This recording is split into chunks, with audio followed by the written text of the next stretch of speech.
5 seconds to go.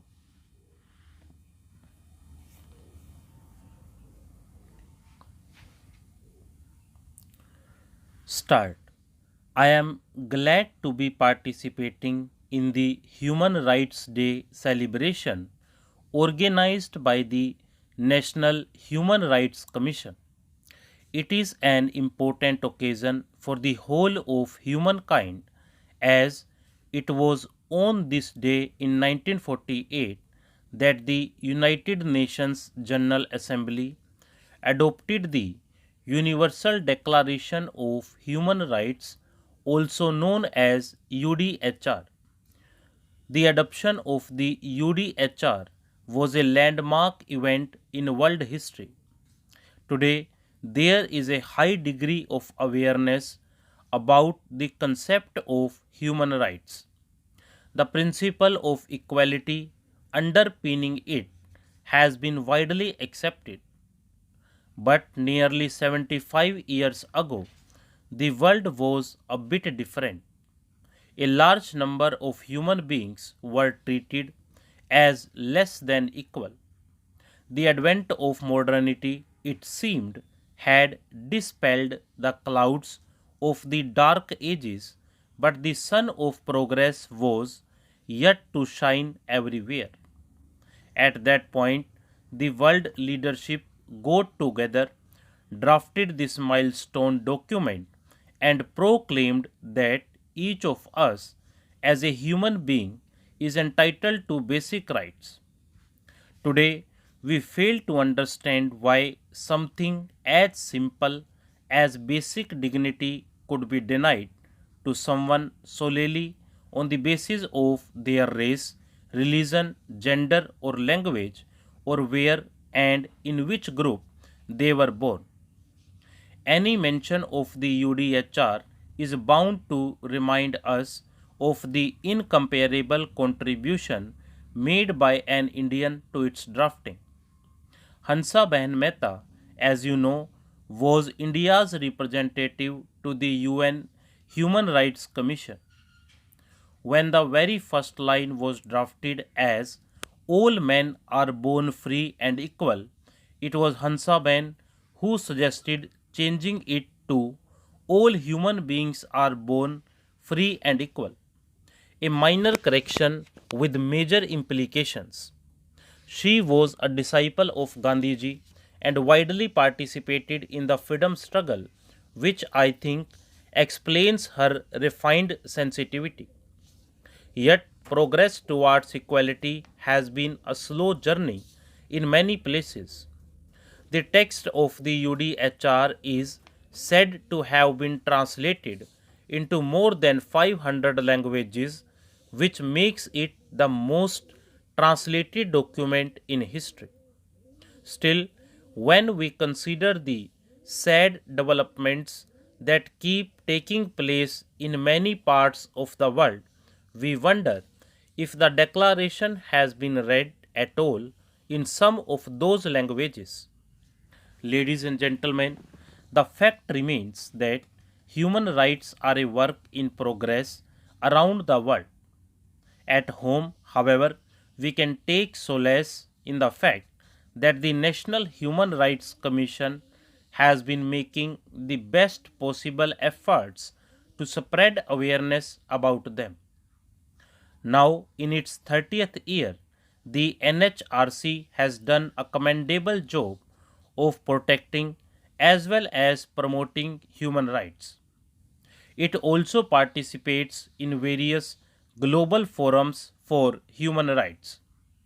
India is proud of the fact that its work has been appreciated internationally.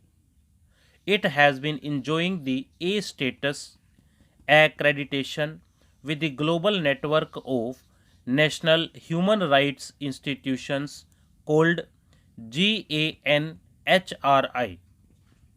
It is highly notable that the NHRC has been proactive in taking up redressal in a range of issues from child labor and bonded labor to health and mental health, disability and elderly persons, women, children, LGBTs and more.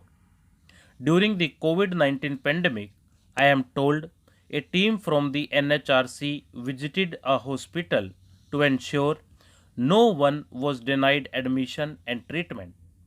It also prepared and issued advisories to ensure all human rights were respected in the authorities' response to the pandemic. In addition, the Commission also promotes research on these and other matters. It has supported research on, for example, the criminal justice system. I had an opportunity last month to share my views on the plight of under trial prisoners. In that case, and also in many other cases, I believe our intentions are always noble, yet they need to be followed up vigorously to give positive results. That is why developing sensitivity and sympathy is the key to promoting human rights. It is essentially an exercise of the faculty of imagination. If we can imagine ourselves in the place of those who are treated as less than human, it will open our eyes and compel us to do the needful. You might have heard of the so called golden rule, which says, treat others as you would like them to treat you. That sums up the human rights discourse beautifully. Ladies and gentlemen, today is the beginning of the worldwide year long celebrations of the 75 years of the UDHR. The United Nations has chosen dignity, freedom, and justice for all as the theme of the year 2022.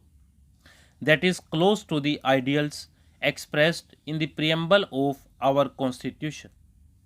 What do we mean by justice?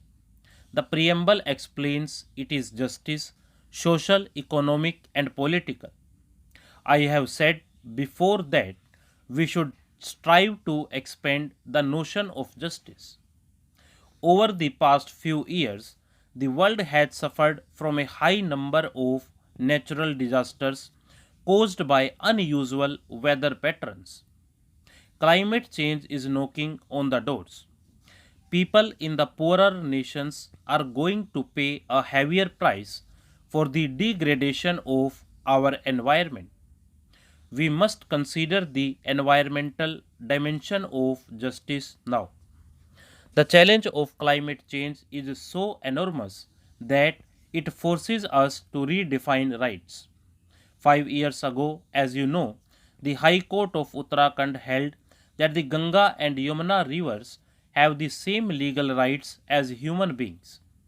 But why stop at only two rivers? India is a land of sacred geography with countless holy lakes, rivers, and mountains. To these landscapes, the flora and fauna add rich biodiversity. In old times, our sages and seers saw them all as part of a universal whole along with us. So, just as the concept of human rights exhorts us to consider every human being as no different from us, we should treat the whole living world and its habitat with respect. I wonder what would the animals and trees around us tell us if they could speak? What would our rivers say about human history? And what would our cattle say on the topic of human rights? We have trampled on their rights for long, and now the results are before us. We must learn, rather relearn, to treat nature with dignity. This is not only a moral duty, let us remember, it is necessary for our own survival too.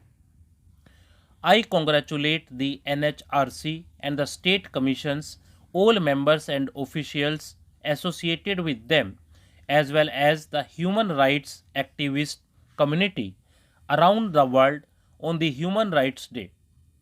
I thank the NHRC chairperson, Justice Arun Kumar Mishra, for granting me this opportunity to share my views with you all. My best wishes to you. Thank you. Jai Hind. Stop.